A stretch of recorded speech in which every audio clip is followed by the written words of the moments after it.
자본주의 사회에서는 최고의 가치는 자본, 곧 돈이죠. 그래서 자본주의입니다.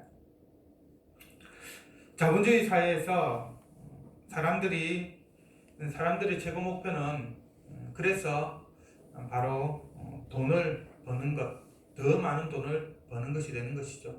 그리고 그 자본, 돈이 곧 힘이고 권력이 되는 것입니다. 그래서 공부를 하는 목적도, 좋은 대학에 입학하려고 하는 목적도, 또 직업을 선택할 때 가장 중요한 조건도, 사업을 하는 목적도, 여러 가지 또 투자를 하거나 또 주식을 사거나 하는 그러한 목적도 결국은 거두절미하면은 더 많은 돈을 벌기 위한 것이죠. 돈을 벌기 위해서 이 모든 것을 하는 것입니다. 그리고 사람들이 이렇게 많은 돈을 좀 벌려고 하는 것은 다른 이유가 아니라, 많은 돈을 가지고 있으면, 많은 재물을 얻으면 그 때문에 자신의 삶이 행복할 것이다 라고 생각하기 때문입니다. 재물이 우리의 행복을 담보한다라고 생각하는 것이죠. 물론 없는 것보다는 재물이 있는 것이 더 나을 수도 있겠죠. 어떤 면에서 없는 것보다는 있는 것이 우리를 더 행복하게 할 수도 있을 것입니다. 근데 정말 재물이 우리에게 행복을 가져다 줄까요? 오늘 본문을 보면 전도자는 재물로 인해 발생하는 몇 가지 문제에 대해서 말하고 있습니다. 그 첫 번째가, 전도자는 사람들이 재물을 추구함으로 말미암아 사회 곳곳에서 학대가 공공연히 발생하고 정의와 공의가 짓밟힌다라고 말하고 있습니다. 8절의 말씀을 한번 보십시오. 너는 어느 지방에서든지 빈민을 학대하는 것과 정의와 공의를 짓밟는 것을 볼지라도 그것을 이상히 여기지 말라. 누가 빈민을 학대하고 누가 정의와 공의를 짓밟을까요? 빈민을 학대하고 정의와 공의를 짓밟는 사람은 다른 사람이 아닌 바로 높은 자, 곧 권세를 가지고 있는 자, 어느 정도의 힘을 가지고 있는 자입니다. 이들은 더 많은 재물을 얻기 위해서 빈민을 학대하고 노동자를 억압하고 착취하며 이 사람에게 뇌물을 주기도 하고 또 아래 사람으로부터 뇌물을 받기도 하고, 그에 따라서 재판을 굳게 하기도 합니다. 무죄를 유죄로 만들기도 하고 유죄를 무죄로 만들기도 하는 것이죠. 그것을 통해서 더 많은 지위와 재물을 얻기 위해서 그렇게 하는 것입니다. 그것을 전도자는 8절 하반절에서 높은 자는 더 높은 자가 감찰하고 또 그들보다 더 높은 자들도 있음이라 라고 말합니다. 한글 번역 성경만을 이렇게 본다고 한다면 높은 자는 더 높은 자가 감찰한다 라고 하니까, 이 감찰한다는 의미 자체가 그 사람의 잘못된 것에 대해서 어떤 감찰하고, 그래서 정의를 구현하는 것과 연관되는 것처럼 뉘앙스가 느껴지죠.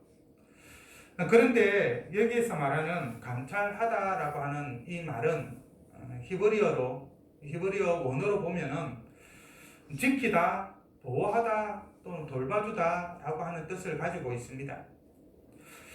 그래서 높은 자는 더 높은 자가 감찰한다 라고 하는 이 말은 어느 정도 지위에 있는 사람들은 그 위에 있는 지위에 있는 사람들이 그 밑에 사람들을 지켜주고 돌봐준다는 거예요. 이것을 좀 더 쉽게 이야기한다고 한다면, 높은 자가 범법행위나 비리 또는 부정을 저질렀을 때 그 위에 있는 사람들이 그 사람의 그런 범법 행위나 부정이나 비리들을 그 지위를 이용해서 덮어준다라고 하는 말입니다. 한 독특이 되어 있는 것이죠. 쉽게 말해서 높은 자는 자기 위에 있는 사람들에게 밑에 있는 사람들의 어떤 학대에서 착취한 그 돈을 가지고 뇌물을 주어서 자기를 보호하는 수단으로 삼고 있다는 것이죠. 그래서 뇌물을 상납을 하고 그러면 그 뇌물을 받은 그 더 높은 자는 그 밑에 사람을 이제 지켜주고 보호해주는 것이죠. 다른 힘 있는 사람으로부터. 그런 관계가 이제 조직적으로 되어 있는 사항들을 말하고 있는 것입니다. 부패였던 그런 고리가 형성이 되는 것이죠. 악순환이 되고 있는 것입니다.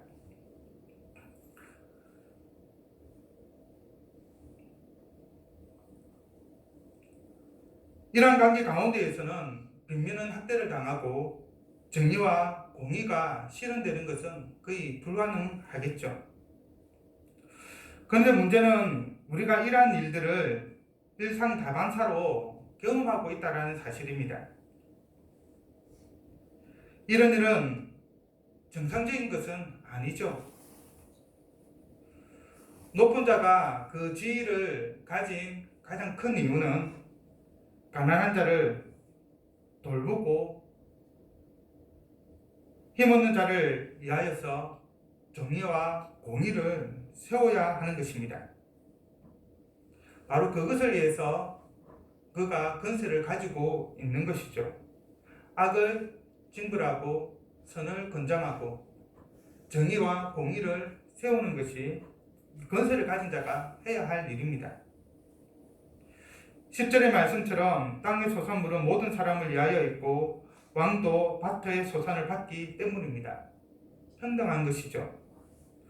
그래서 정상적인 사회에서는 빈민이 학대를 당하고 정의와 공의가 짓밟히는 것을 보면 이상히 여겨야 하는 것입니다.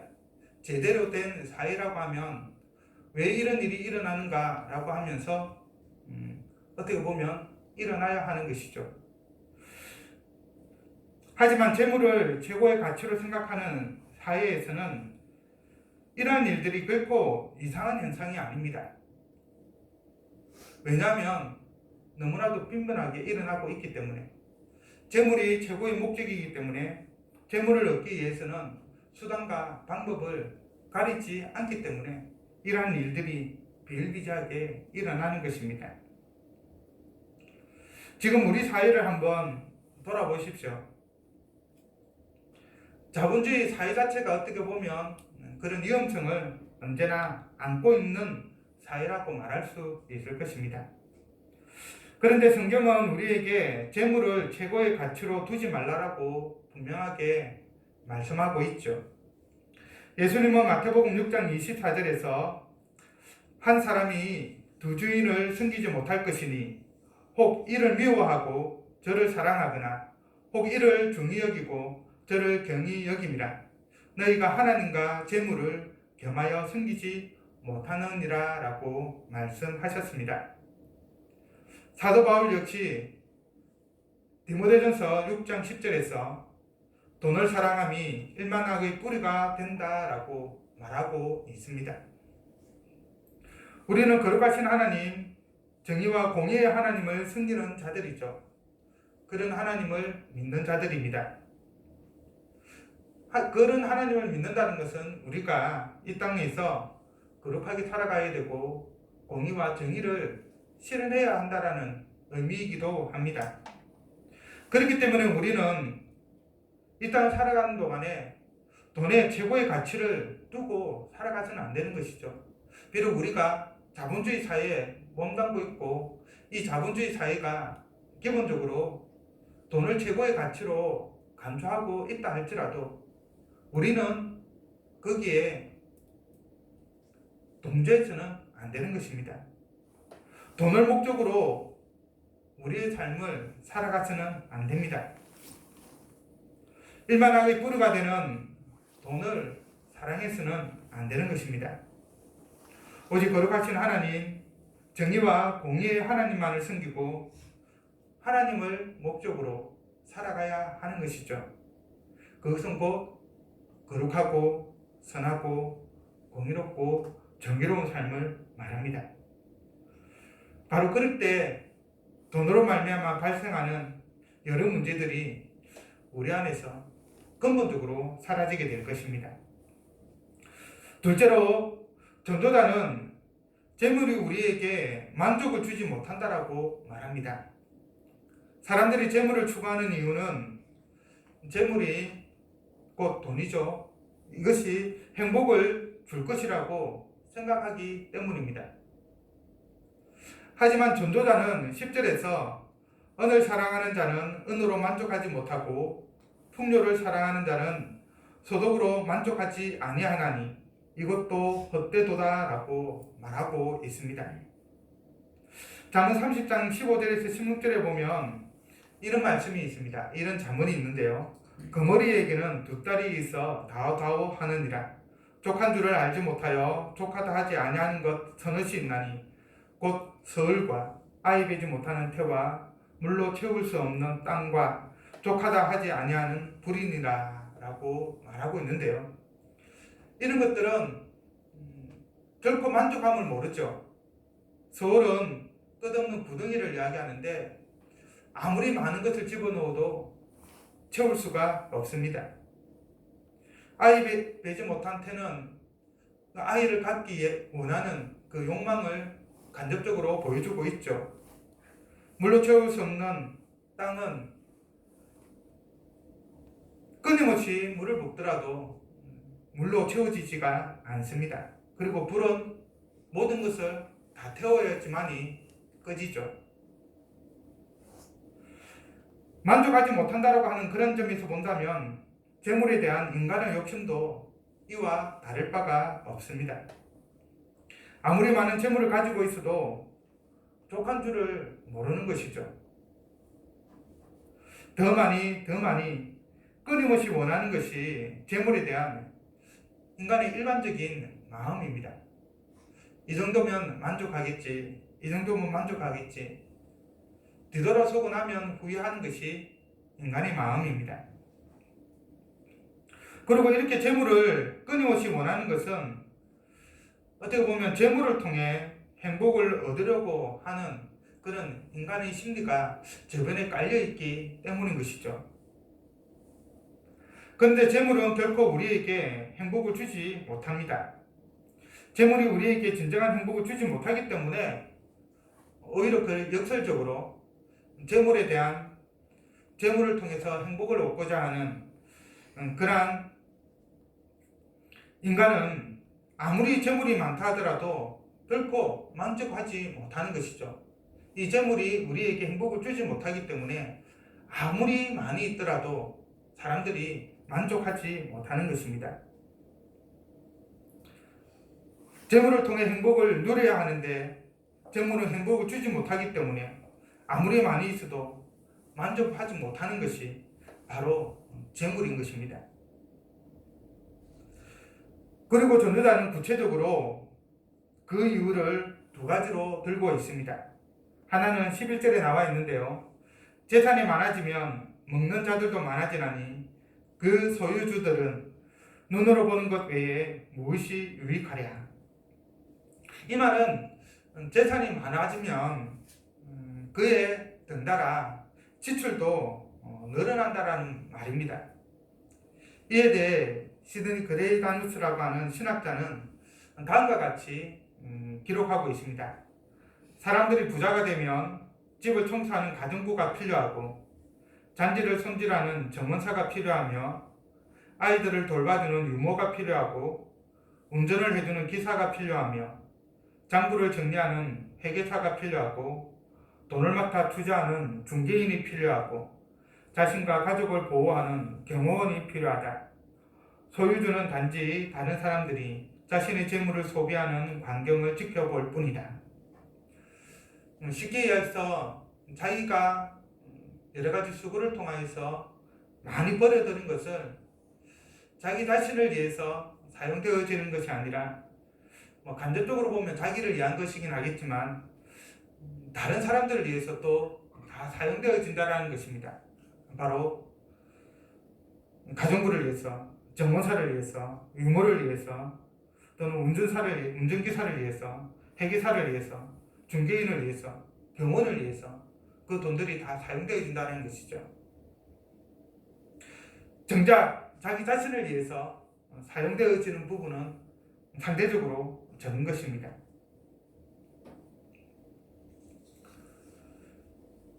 거기에는 자신이 어떻게 할 수 없는 부분도 분명히 있죠.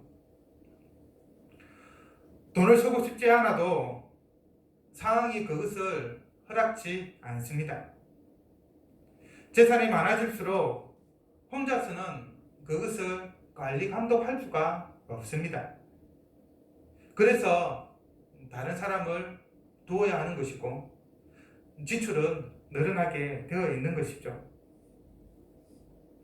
그리고 재산이 아무리 많아도 자기를 위해 설 수 있는 것에는 분명한 한계가 있습니다. 사람이 아무리 많이 먹어도 얼마나 먹겠습니까? 돈이 많든 돈이 없든 사람이 먹는 양은 어느 정도 정해져 있죠. 문제는 얼만큼 맛있는 것을 먹느냐, 덜 맛있는 것을 먹느냐, 그 정도의 차이입니다. 재물을 쓰지 못한다고 한다면 그 재물을 많이 사두고 있어 봐야 눈으로 보는 것 외에는 아무 소용이 없는 것이죠. 금덩어리가 아무리 많이 있어도 그것을 다른 무엇으로 바꾸지 않는다고 한다면 그냥 보기 좋다라고 하는 것 이상도 이하도 아닌 것입니다.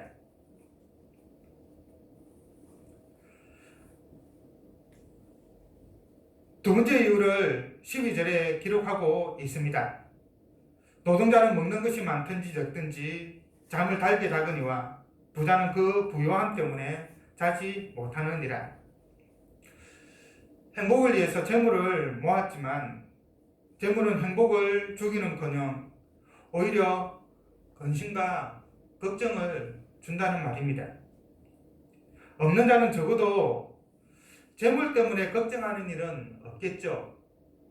내가 재물을 잃어버릴까봐, 또 손해볼까봐, 그런 것 때문에 걱정은 하지 않습니다. 오히려 없기 때문에 걱정하는 부분은 있지만은요. 아무것도 없기 때문에 도둑맞을 일도 없고, 그렇기 때문에 낮에 열심히 노동하여서 피곤하기 때문에 저녁에는 아무런 근심 없이 또 내일을 생각하면서 단잠을 잘 수가 있는 것입니다. 그런데 부자는 어떠합니까? 낮이고 밤이고 재물 걱정뿐이죠. 주식을 가지고 있는 사람은 주식이 떨어질까 떨어지지 않을까 걱정을 합니다. 집을 가지고 있는 사람은 집값이 떨어지지 않을까 걱정하죠. 혹시 도둑이 들지 않을까 노심초사합니다. 그래서 부자의 집을 보면은 방범시설을 다 하고 있죠. 곳곳에 감시 카메라를 설치하여서 도둑이 들어오는지 확인을 하고, 또 도둑이 들더라도 범인이 누군지를 알 수 있도록 그렇게 카메라를 설치를 하는 것입니다. 어쨌든 많은 재물은 그 재물로 인해 주어지는 행복보다 근심과 걱정이 더 큰 것 같습니다. 모르겠는데 제가 그렇게 큰 돈을 가지고 있지 않아서 느껴보지는 못했지만 간접적으로 좀 이런 마음을 느껴볼 때가 있는데, 어쩌다가 제 돈은 아니지만은 한 돈을 현금으로 한 100만 원 이상 이렇게 가지고 있어야 하는 경우가 있었는데, 그때 어떤 마음이 드냐면은 한 1, 20만 원 들고 있을 때는 그냥 아무 생각 없이 지내지만 한 그 정도 100만 원 정도의 돈만 있다 하더라도 야, 이거 혹시 누가 소매치기 해가는 것은 아닌가, 또 혹시 내가 잘못해가지고 이거를 잃어버리는 것은 아닐까, 괜히 걱정이 되더라고요. 조마조마해지고 계속 이 돈에 대해서 내 온 신경이 다 쓰이는 거예요. 여러분들도 아마 이런 경험을 한 번쯤은 해보았을 것이라 생각이 됩니다. 그런 점에서 본다고 한다면 돈이 우리에게 진정한 만족을 주는 것은 아닌 것 같습니다. 오히려 그 만족보다는 근심과 걱정이 더 많은 것 같습니다. 그런 점에서 우리에게 진정한 만족을 주시는 분은 예수 그리스도뿐입니다. 예수님은 마태복음 11장 28절에서 수고하고 무거운 짐진 자들아 다 내게로 오라 내가 너희를 쉬게 하리라 라고 말씀하셨습니다. 우리는 예수님 안에 있을 때 참 안식을 누리고 기쁨을 누리고 또한 즐거움을 누립니다. 왜냐하면 예수님이 모든 불행의 근원인 죄의 문제를 근본적으로 해결해 주셨기 때문입니다. 재물이 아닌 예수님 안에서 행복을 누리는, 만족을 누리는 우리 모두가 되기를 바랍니다. 마지막으로 전도자는 사람들이 재물을 해가 되도록 소유한다라고 말하고 있습니다. 13절을 보십시오. 내가 해 아래에서 큰 폐단되는 일이 있는 것을 보았나니 곧 소유주가 재물을 자기에게 해가 되도록 소유하는 것이라. 앞에서 저는 사람들이 재물을 소유하려고 하는 이유에 대해서 행복해지기 위해서라고 말했습니다. 그런데 참 아이러니하게도 재물이 우리에게 행복을 주는 것이 아니라 오히려 해를 준다고 전도자는 말하고 있습니다. 그래서 전도자는 이것을 큰 폐단되는 일이라고 말하고 있습니다. 뭔가 잘못된 일이라는 것이죠. 이런 일이 있어서는 안 되는 그런 일이라고 말하고 있는 것입니다. 그러면 어떤 점에서 재물이 우리에게 해를 끼칠까요? 그것은 재물을 얻기 위해 자신의 몸을 돌보지 않아 병을 얻거나 다치거나 다른 소중한 것, 예를 들어서 가족을 잃을 수도 있고 또 자기의 신체의 일부분을 잃을 수도 있고 또 심지어는 자기의 목숨을 잃을 수도 있는 그런 경우가 발생한다는 것입니다. 그리고 실제로 그런 경우도 많이 있죠. 또한 재물은 재난을 만나면 한순간 사라져버립니다. 천재지변이 일어나거나 투자를 한번 잘못하면 가진 모든 것을 한순간에 잃어버리고 마는 것이죠. 영원히 나의 소유로 있는 것이 아니라는 것입니다. 그래서 그런 일이 생기면 어떻게 됩니까? 결국은 자기 자녀들에게 유산을 물려줄 아무것도 남지 않게 되는 것이죠. 결국 빈손으로 왔다가 빈손으로 가는 것입니다. 태어날 때도 아무것도 가지고 오지 않았고 죽을 때에도 아무것도 가져가지 못하는 것입니다. 그것이 인생입니다. 그것이 재물에 대한 우리의 어떤 입장이라고 말할 수 있는 것이죠. 이 재물은 영원하지 않습니다. 어떤 일 때문에 사라질 수밖에 없는 것이죠. 이렇게 본다면 가져가지도 못할 것을 위해 일평생 수고하는 것은 참으로 헛되다라고 할 수 있습니다. 내가 일평생 수고하여서 얻었던 그 재물을 천재지변이나 기타 다른 일 때문에 한순간에 잃어버렸다고 한다면 그것을 위해 살아왔던 내 인생은 뭐가 되는 것일까요? 그래서 많은 사람들이 재물을 다 잃고 나면은 인생의 허망함을 느끼고 때로는 극단적인 선택을 하는 경우가 많이 있는 것입니다. 그것은 그 재물이 자신의 삶을 규정하고 있기 때문인 것이죠.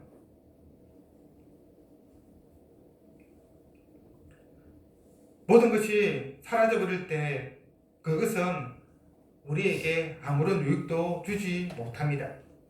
그래서 전도자는 결론적으로 17절에서 일평생을 어두운 데에서 먹으며 많은 근심과 질병과 분노가 그에게 있느니라 라고 말합니다.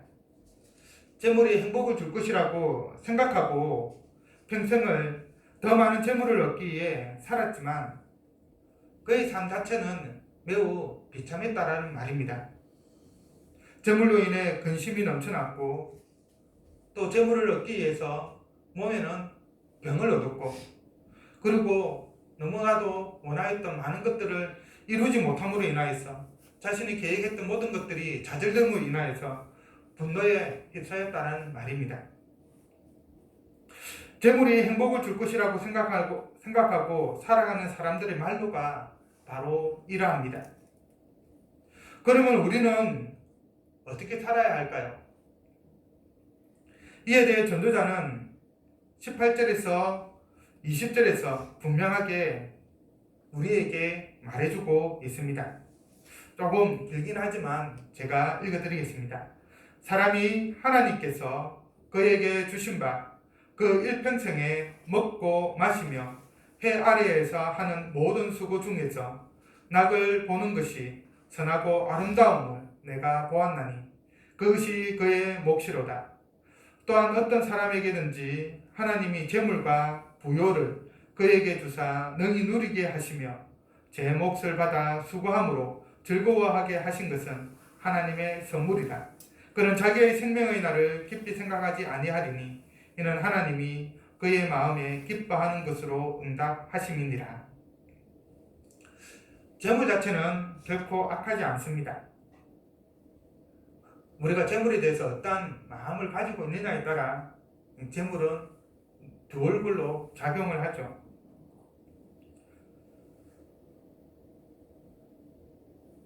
재물을 목적으로 하지 않는 한에서는 전도자의 말처럼 재물은 소개에 대한 하나님의 선물입니다.